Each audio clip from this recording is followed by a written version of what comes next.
Yo, what is up, guys? It is Nick with the Notorious Fantasy back again today with another fantasy football video. In today's video, I got you guys the Week 16 tight end start or sit decisions. Now, before I get into the Saturday games all the way until Monday night, I'd like to give you guys a word from my friends and my sponsor over at OverlayDFS.com. OverlayDFS.com is my favorite way to play daily fantasy sports. Now, obviously, you guys are fantasy football guys. You love the NFL, but Overlay DFS also offers NBA games. I've been getting more recently into NBA for when the NFL season ends, and my sorrows of playing fantasy football are there. I love fantasy basketball as well on OverlayDFS.com, but we're going to talk about football here because this is a fantasy football channel. Now, there is a couple of game modes you can play on this website, but my favorite game is the progressive game. This week, the main progressive game is $22 entry, and the top 10% win 9 times your buy-in, which is $180.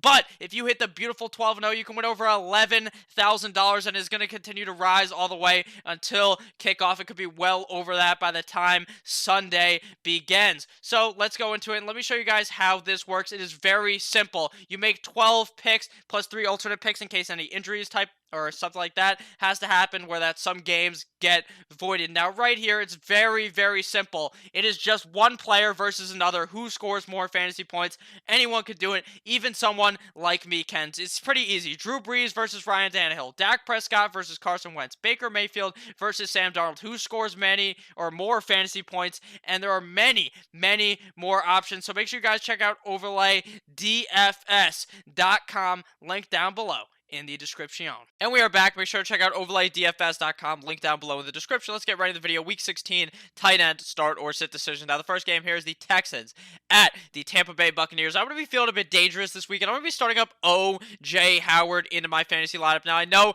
thus far this season he has been a big disappointment. Now, obviously, the last couple of games, O.J. Howard has gotten over 8+ points in those last 3 games. So I believe in him this week up against the Houston Texans. With Mike Evans out and Chris Godwin out, I love O.J. Howard. It is a bit of a risky move, but I think if you're going to be taking a risk this week, going with O.J. Howard is a pretty safe risk at that, with so much opportunity, and he's been scoring 8+ points every single game, so he's not going to put up a straight-up dud for your fantasy team. I'm going to be sitting down Darren Fells in this game. Now, Darren Fells is a risk just like O.J. Howard, but that also has a really low floor. His floor is like 0 points. He could put up a goose egg for you, whereas O.J. Howard's floor is like 5-6 points. I could see Darren Fells also overtaking O.J. Howard and scoring 20 points, but he would need to find the end zone multiple times. I'm just not sure I'm going to rely on this with such a talented Texans team, especially with Will Fuller likely back in the lineup. Next game here, we got the Bills at the New England Deflatriots. So I'm going to be sending down both tight ends in this game. Now, Dawson Knox has not proved to me yet this season that he can really do all that much for your fantasy team. Sure, you can throw him in there. He'll score you 5 points. But do you want 5 fucking points in your fantasy football championship? I do not think so. And I'm going up against a tough New England Patriots defense. I will not trust in Dawson Knox in this game. I'm also going to be sitting down Benjamin Watson. Now, Benjamin Watson really has not been doing that much all this season ever since he's gotten back onto the team and been a guy that actually is on the field a decent amount, but Benjamin Watson just has not done shit with that opportunity. Unless your name is Rob Gronkowski or Aaron Hernandez. Shout out to Aaron Hernandez, obviously a great guy, totally didn't kill anyone. Shout out to him. Obviously, Tom Brady just doesn't like throwing the ball to tight end unless you're those 2 guys, so I just do not trust Benjamin Watson in this game. Next game here, we have the final game of the Sunday games, or not the Sunday games, the Saturday games, I should say, and it is the Rams at the San Francisco 49ers. I'm going to be starting up both tight ends in this game. I actually love both of these matchups in fantasy football for the week. Tyler Higbee has been balling out of control the last couple of games. You just cannot stop him on the field. I believe he puts up another big game yet again in Week 16 for your fantasy football championship. You can bet on that. Last week he saw 12 fucking targets. I think you could see a similar workload in this game up against the L.A. Rams. George Kittle is obviously a must start. You could do the bird box challenge, close your eyes, and throw Mr. George Kittle into your lineup, but you better believe he's going to go out there and perform against the 49ers on Saturday night. Now on to the Sunday slate of games. Now before I get in the Sunday slate of games, I'd like to ask if you guys could please go down below and click that subscribe button. So, Steelers at Jets. Now this game is just about as uninteresting as possible for the tight end position. If Vance McDonald somehow miraculously plays, sit him down. I do not trust him. And then there's a bunch of New York Jets tight ends that you could also play. Do not fucking play them. Now with Herndon out and with Ryan Griffin out, I do not trust any of those other scrubs on this Jets team against a tough tough Steelers defense. Next game here, we got the Saints at the Tennessee Titans. I'm going to be starting up Jared Cook in this game. Jared Cook has been playing out of his mind the last couple of games. I see no reason for it to stop this week up against the Tennessee Titans. Obviously, you're going to be relying on the touchdown because that's where Drew Brees finds Jared Cook most often, but I still think that Jared Cook has a high chance of scoring in this game, a game that I believe is going to be a high-scoring matchup, so I really like Jared Cook in this game. I'm going to be sitting down Jonnu Smith. I can see why you may want to start him. He has actually been playing okay the last couple of games, and while I think this is going to be a high-scoring game, I just don't know how much Mr. Ryan Tannehill loves throwing the ball to tight end. Some games, he'll feed Jonnu Smith a million times. Other games, Jonnu Smith will be invisible for him, so I'm not sure I would trust my fantasy football championship on Jonnu Smith. Next game here, we got the Panthers at the Indianapolis Colts. I'm going to be starting up Jack Doyle in this game. Now, Jack Doyle has been just about okay the last couple of games. Some games he balls out. Some games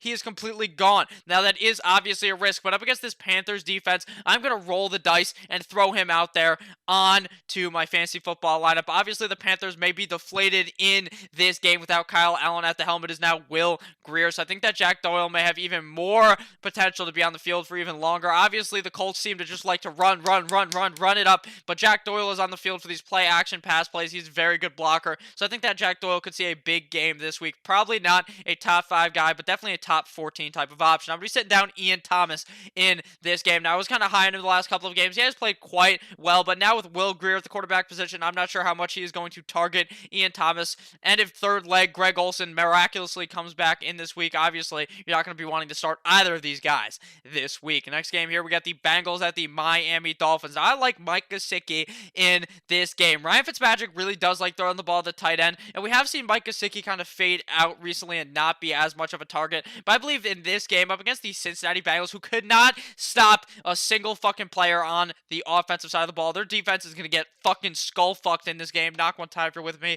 I love Mike Gesicki in this game as a guy that you can pick up and play and have potential top 12 week for Mr. Mike Gesicki. I'm going to be sitting down Tyler Eifert in this game with Andy Dalton and all these other tight ends and all these other wide receivers on the team. I just do not trust Tyler Eifert. I'm just going to be honest with you guys. He really hasn't done shit this season. He had a few games stretch where he was actually playing quite well, but that has definitely faded away, and I do not trust Tyler Eifert this week. Next game on the slate, we got the Ravens at the Cleveland Browns. Now, while this game may be interesting to watch with your eyes may have an orgasm watching this game where Lamar Jackson just runs a train on this team. The Browns tight ends, not so much. They are not a glorious type of tight ends to watch. Obviously, I do not trust any of those guys. If David Njoku plays, fuck it. Just throw him out the window. I don't trust really many players up against this Ravens defense. Obviously, Mark Andrews is a must start. He's been balling. He was balled out last week, even though it was a bit risky to start him. He played quite well. I believe he has yet another big game this week up against the Cleveland Browns, considering he will be 100% healthy and not at about like 80% like I thought he would be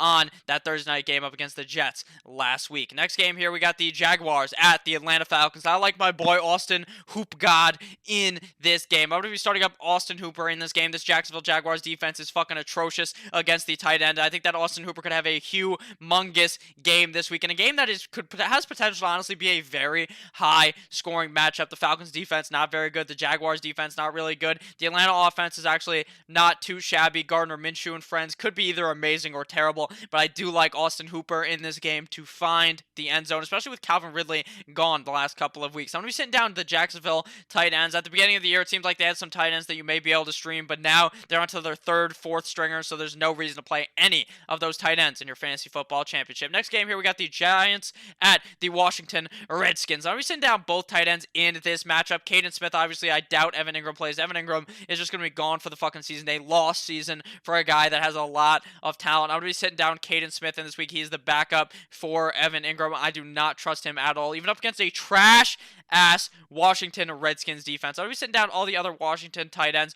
Jordan Reed has been nowhere to be found at all this season, so shout out to him for being a guy that people wasted their draft pick on. Fuck you, Jordan Reed. Not actually, though. I'd love to shake your hand, but thank you very much, Jordan Reed. Sit down the Washington tight ends. Next game here, we got the Lions at the Broncos. Horsecock Drew Lock versus David Blau. Now, I'm going to be starting up Noah Fant in this game. Horsecock Drew Lock likes to throw the ball to Noah Fant, and this is a very very juicy matchup for the tight end position. The Lions defense cannot really stop that tight end. I think that Noah Fan has a big spot in this game this week. I'm going to be sitting down all the Detroit tight ends. Ever since TJ Hawkinson has been hurt, I really haven't trusted any of the tight ends, and even when TJ Hawkinson was on the field, it was kind of hard to trust him, so I'm not going to go with any of those Lions tight ends, especially with a quarterback that is not all that great in David Blau. Next game here, we got the Oakland Raiders at the LA Superchargers, and I love both tight ends in this game. Darren Waller, Hunter Henry. I know Hunter Henry disappointed last week, but him and Darren Waller are must starts for your fantasy football team. Both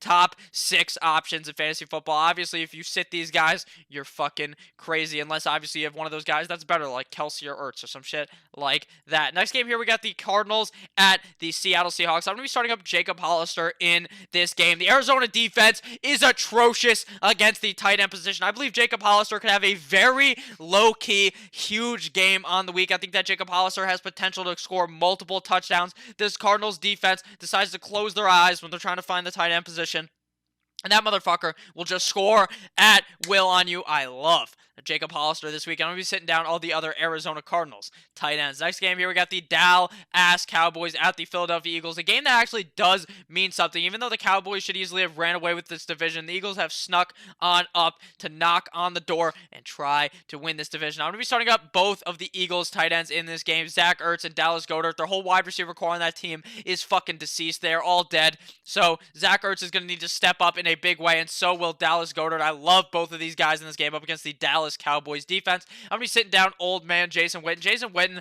is like a guy you're going to throw in your lineup. He could score you like 5 points. He could score you like 12 points. But at the end of the day, you're really going to risk it with an old fucking man in Jason Witten, who really doesn't have the highest ceiling to win your fantasy football game. Obviously, there are guys that are a lot riskier than him that are starts, but there's really no risk in Jason Witten. The only risk you have is the fact that he's probably going to score you 5 fucking points. You're going to want to hang yourself after the game.